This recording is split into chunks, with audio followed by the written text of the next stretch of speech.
The New York Knicks once again proved their resilience in these NBA playoffs, clawing their way back from a daunting 20-point deficit to snatch a crucial 106-100 victory over the Indiana Pacers. This thrilling win reduced Indiana's series lead to 2-1, keeping the Knicks' Eastern Conference Finals hopes very much alive. For the majority of Sunday's game, the Pacers seemed poised to take control, much like they had in the first two matchups of the series. However, Indiana opened the door for New York to strike back, echoing the Knicks' stunning upset over the Boston Celtics in the second round.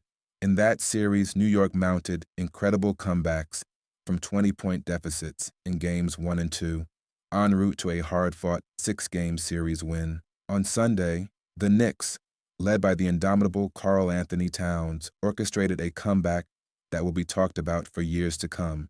With a stat line of 24 points and 15 rebounds, Towns made his presence known when the team needed him most. In a game that saw multiple lead changes in the fourth quarter, Towns took command, leading his squad to their first lead since the opening moments of the game, less than 10 minutes away from the final buzzer. Tyrese Haliburton delivered a solid 20-point performance for Indiana, but in the end, the Pacers simply couldn't match Towns' fourth-quarter brilliance.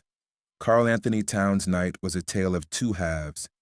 He struggled early, accumulating 3 fouls in the second quarter and missing 5 of his 7 shot attempts before halftime. By the third quarter, with a series deficit that would be hard to overcome, however, as the game entered the final frame, Towns emerged as a true postseason hero. Over the first 6:50 of the fourth quarter, Towns erupted for 20 points, outscoring the entire Pacers team during that stretch. The big man showcased his full offensive arsenal. He bullied his defender with a drop step in the post, powered his way for a dunk, and curled around screens to hit a long three-pointer. But perhaps the most jaw-dropping moment came when Towns sank a step-back jumper from an absurd 30 feet deep beyond the arc, giving the Knicks a 94-90 lead midway through the fourth.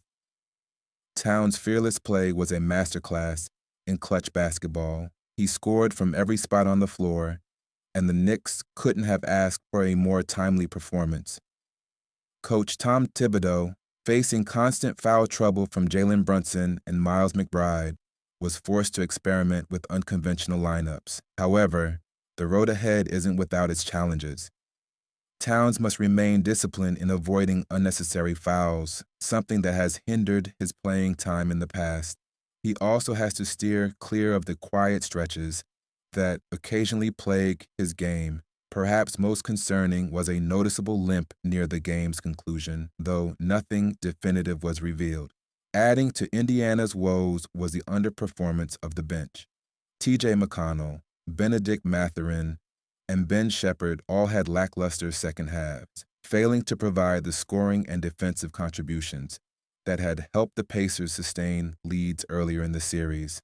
At one point, the Knicks trotted out a lineup that had barely played together all season, consisting of deep reserves like DeLon Wright and Landry Shamet.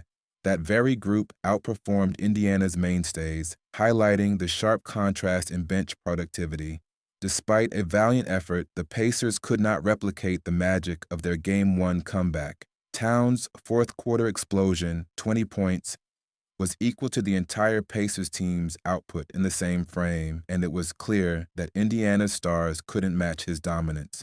Tyrese Haliburton, who had single-handedly carried the Pacers to a thrilling win in Game 1 with a game-tying jumper and overtime heroics, managed only 7 points in the fourth quarter on Sunday. Haliburton's attempts to orchestrate a similar late-game rally fell flat, as his team simply ran out of steam. The Pacers' once promising 20-point lead evaporated after a series of missed shots and a lack of defensive execution. Pascal Siakam, who had been a star for Indiana in Game 2 with 39 points, was unable to find his rhythm.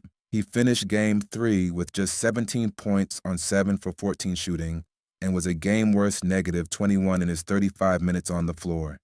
Nesmith, too, struggled to find his touch, hitting just 1 three-pointer on 3 attempts after a scorching 10 for 12 shooting performance from deep in the first two games. The Pacers' inability to maintain their momentum in the second half cost them dearly, and with the Knicks now breathing down their necks, the pressure is squarely on Indiana to respond in Game 4.